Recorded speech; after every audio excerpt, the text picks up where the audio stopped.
kita belajar konflik kerusuhan Ambon dan Papua, memang ada mirip-miripnya. Dua-duanya memang diprovokasi dengan isu SARA, tapi dua-duanya mampu diatasi. Mereka tidak mau terjebak pada isu SARA. Papua terjadi ketika salah satu orang anak muda itu panah pada waktu mau melakukan aktivitas agama, tetapi tokoh-tokoh Papua dan tokoh lintas agama cepat meredam konflik. Kalau persoalan Papua sebenarnya persoalan yang lama, persoalan tentang cara pandang perbedaan melihat kultur budaya. Pemerintah pusat tidak mau memahami kultur budaya Papua, dan ini akibat dari cara pandang pemerintah pusat yang seolah-olah Papua tidak bisa memiliki kulturnya sendiri. Dan ini memang berbeda kultur Papua dengan kultur kita sebenarnya. Melanesia, kultur yang memang harus memiliki kita pendekatannya kultural. Nah, pendekatan kultural tidak pernah dilakukan, tapi selalu pendekatan militer, pendekatan kekerasan. Maka memori orang-orang Papua itu adalah memori yang terluka, karena kekerasan itu tidak akan menyelesaikan masalah. Nah, kalau pemerintah pusat tidak mau mengubah pendekatannya, rootnya karena kultur, maka Papua tetap masalah. Nah, masalah yang terbesar di Papua ini adalah terminologi. Mereka minta dialog, pemerintah minta konsultasi komunikasi. Itu yang membuat orang Papua mengapa sih tidak berani? Orang Papua ingin didengar suaranya. Dan kalau dialog memang mereka artinya unek-unek semua itu tersalur didengar. Setelah itu mereka bisa menerima. Tetapi ada kecurigaan. Selalu kalau dialog merdeka. Padahal bukan itu. Yang mereka harapkan kan otonomi khusus itu dijalankan dengan tidak seperti ini setengah hati. Memang ada masalah, memang ada masalah penyalahgunaan. Tetapi setelah saya lihat sih persoalan-persoalan itu tidak sebesar yang digambarkan di pusat. Karena komitmen pusat untuk Papua itu masih setengah hati. Pembangunan setengah hati, seolah-olah orang Papua merasa tidak bagian republik ini. Ini masalahnya. Nah, pusat tidak pernah mau belajar tentang budaya Papua, pendekatan kultur, dan mencoba memahami realita masyarakat. Sumber alam yang kaya raya, tetapi orang-orang Papua tertinggal. Dan pemerintah pusat tidak pernah mencari terobosan.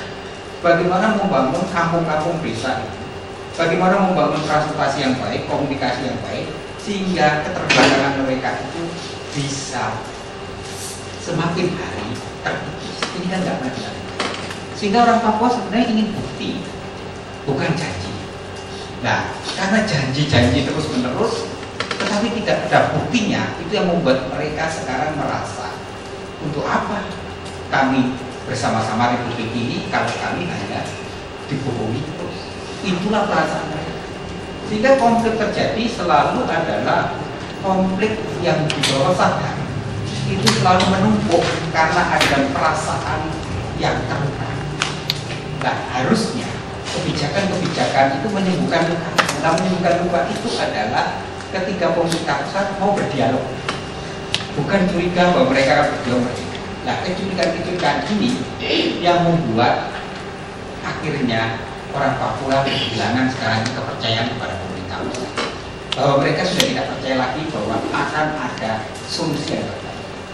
Yang kedua, sebenarnya jalan rekonsiliasi itu mungkin, tetapi kerap kali jalan itu ketika orang Papua minta itu, pemerintah pusat masih ada dalam tanda kutip selalu curiga, sehingga orang-orang yang dikehendaki orang Papua itu kerap kali tidak dikehendaki pemerintah pusat, sehingga rumusan-rumusan yang baik tidak pernah dijalankan.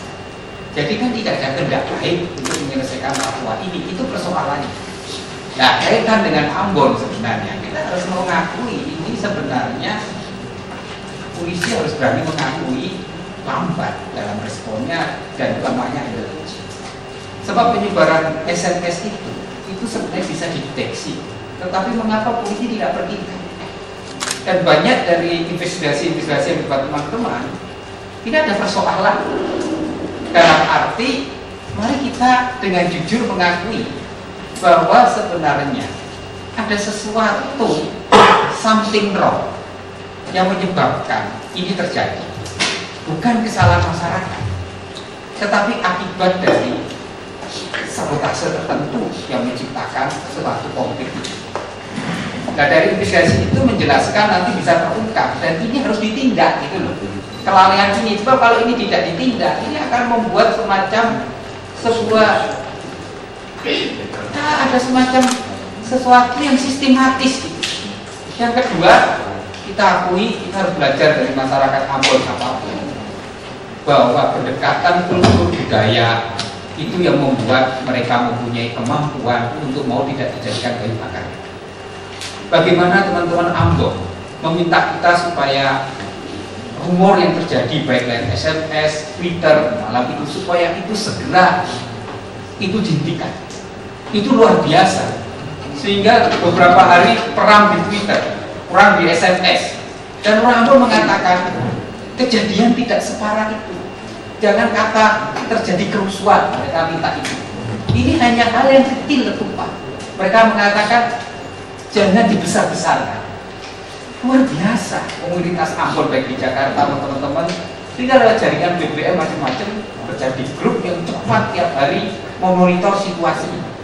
Nah, persoalannya adalah apapun kita juga harus mulai bicara tentang etika media massa.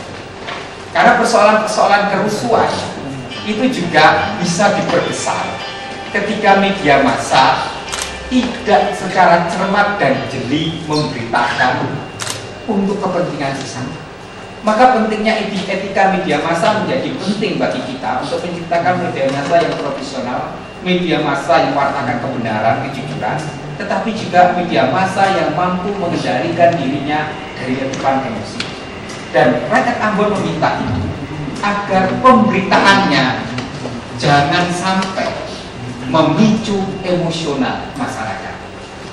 Nah, ini menurut saya adalah sesuatu yang harus kita akui. Ada kematangan dan kedewasaan orang-orang masyarakat Ambon. Jadi rekonsiliasi yang dibangun di bawah itu berhasil. Dan harusnya pemerintah memberi fasilitas kepada akar rumput ini untuk membangun rekonsiliasi ini. Kebijakan harusnya diarahkan ke situ, bukan lagi di atas. Bukan lagi kalau ada konflik boleh keamanan itu diturunkan. Tetapi keamanan jangan berlebihan, memblok dan sebagainya sehingga mereka menganggap ini serius.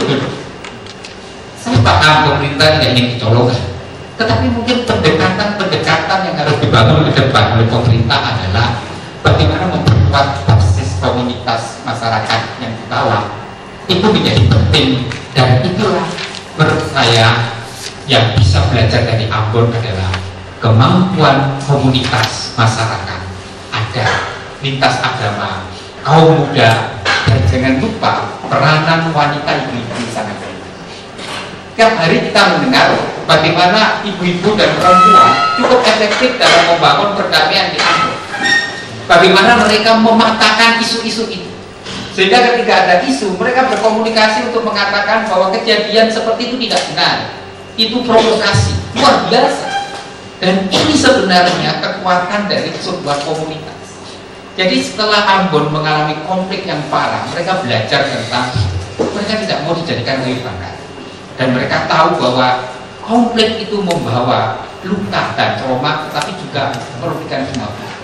Maka provokasi itu cukup kuat. Misalnya ada salah satu contoh seragam dari satu saya sebut identitas mahasiswa tertentu dicuri. Bagaimana berita itu begitu cepat mereka mengatakan hati-hati, seragam itu akan disalahgunakan nanti untuk kepentingan provokasi. Luar biasa komunikasinya itu. Nah, dari situ kan kita bisa melihat bahwa masyarakat sipil punya kemampuan daya tahan yang cukup kuat ketika mereka mulai terjadi komunikasi yang intens dan kultural itu yang mudah. Dan kita bersyukur bahwa Ambon masih punya kewibawaan raja-raja, dan raja-raja itu mengeluarkan maklumat masing-masing sehingga maklumat itu sampai ke bawah, sehingga orang akhirnya merasakan bahwa kekuatan kultural itu. Nah, dari sini mungkin bagaimana kebijakan-kebijakan pemerintah lebih memperkuat kultur masyarakat. Dan memperkuat kultur masyarakat itu adalah lewat kebijakan-kebijakan yang pemerintah harusnya berorientasi membangun masyarakat basis. Nah, masyarakat basis itu akan berkembang kalau memperkuat ekonomi basis.